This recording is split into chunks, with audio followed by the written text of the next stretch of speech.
Now, I just returned from South Africa. I landed in Johannesburg and drove 2.5 hours to Bella Bella in Limpopo. Didn't have a scratch on my skin. Nobody asked to see my passport, nothing. I've just returned from South Africa. You understand? I stayed in Bella Bella for 4 days in Bella Bella. Not a whimper against anybody. That's the reality. Okay? Of course, I came back with some Ghanaians who were very deeply worried about what was happening around Johannesburg. And I had conversations with them. One of them told me that, he's not sure of what is likely to happen on the June 30th, or what was likely to happen on June 30th. So he was coming to Ghana to watch the situation. And that after 2 or 3 weeks, depending on his reading of the situation, he may go back or stay. This is one of them. Then there was one of them who told me that, look, he's been to South Africa. He stayed in South Africa for 8 months.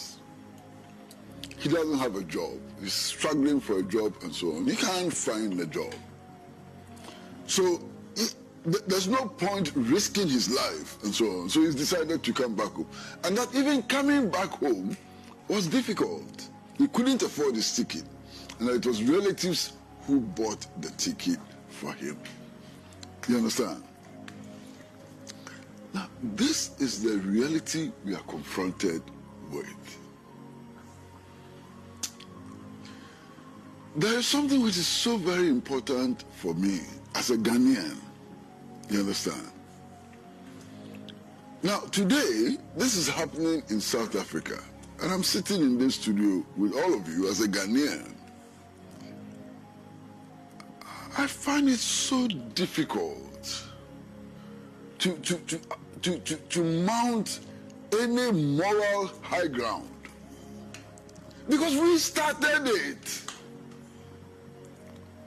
We started the Aliens Compliance Order, expelled hundreds of thousands of West Africans from Ghana for the same reasons that the March and March movement is marching out in the streets of Johannesburg and other places against other Africans. And who say people didn't die? Nigerians died in their hundreds as a result of the implementation of the Aliens Compliance Order. Togolese were maltreated. Some of them were beaten, thrown out of their houses.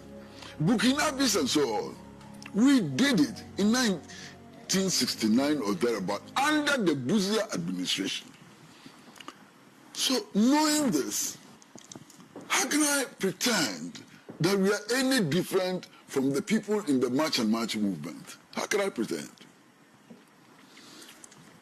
And I'm surprised that our friends and brothers and sisters of Nigeria are the loudest. You see this big bag called Ghana Must Go. Do you know the history?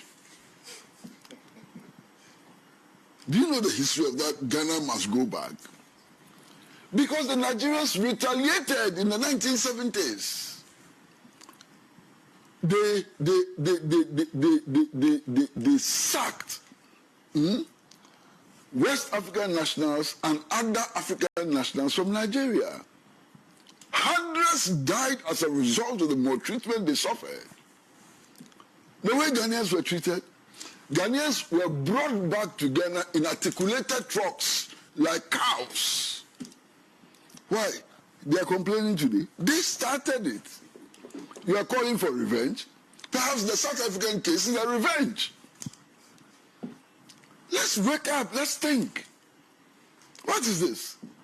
Nigeria did it. Some other African countries have done it. South Africa is not the first country in South Africa to embark upon this path, and that is the truth.